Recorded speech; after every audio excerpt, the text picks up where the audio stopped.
kutwala amarusina dokoli ku nsonga ezigenda maaso tugenda ko byenjigiriza nate bategese olusisira lw'ennaku bbiri olugenda nate kubanga bakubaganyizibwamu ebirowoozo ku nsonga butya ebyenjigiriza gye bigenda okuba nate nga bidda ku ntiko okusinza nate Commissioner Kamwana Jonathan agamba nti kigendereddwamu okusobola okulaba nate nga bafulumya abasomesa abatali ba kibogwe n'okwongeza omutindo byenjigiriza kati birabe.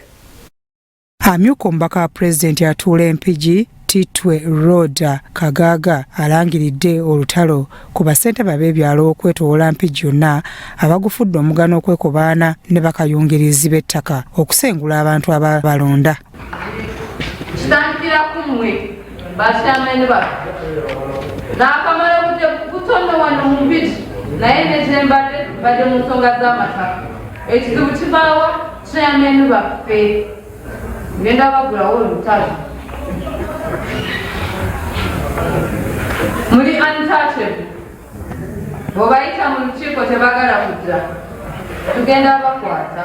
Okwogera bino asinzidde ku kitebe ky'eggombolola ekiringa ente Katende bw'abadde asinkanya abakulembeze ab'enjawulo mu ggombolola eno okwefumitiriza ku ki ekireetedde ekibbattaka okweyongera mu bitundu bino. Ntuma yaffe ne tumanya nti kituufu tuli bannayuganda enkya togenda kubaawo naye mutabani we agenda kubaawo muwala wo agenda kubaawo kyokoze kati kigenda mu musanvu.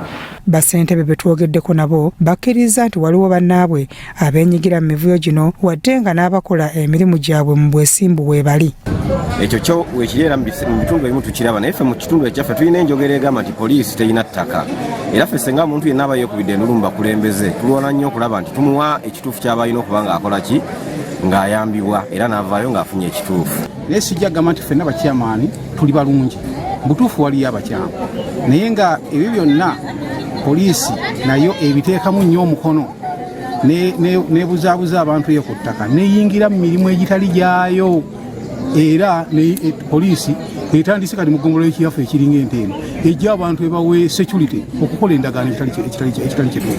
Abalala balumiriza poliisi okuba n'omukono ogw'amaanyi mu kusengula abantu ku ttaka. Oba ye poliisi ezimu zibatambulirako nga bamukwata mundu nze no siriina lwaki ti abandi tukuumye abavunaanyizibwa okukuuma ettaka eryo oba okukuuma abantu n'ebintu byabwe ate bibemu betaba mu kujja ettaka eryo ate ku bantu nga bo bannannyini ettaka. Bazettaka bbiri kati nga wano ewaffe ziba miliyoni 10 n'omusobi kakati okutoola miliyoni 5 n'aziteeka mu ofiisi okuwenguzi anunula 10 takiwuliramu buzibu naye ng'ekyo kintu kibi nnyo. Ssentebe w'eggombolola y'ekiringa ente Jimmy Kasozi alaze nga ekibbattaka bwe kibadde kimaamidde eggombolola eno nga waliwo ne kaweefube gwe baagunjaawo okumalawo emivuyo nga gino. Ekituufu RDC njamuwagira kuba nange we najjira mu bukulembeze obudde obwo embeera teyali nnungi nnyo mu nsonga z'ebyettaka mu kiringa ente nga Chairman wano yeegatta ne babbulooka abantu ne basigala nga babonaabona era twafuna nnyo obuzibu mu luka gw'ekikondo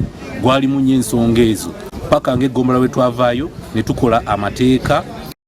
Bya Mutalemwa Kizito, Crossroads TV, Omunnyo.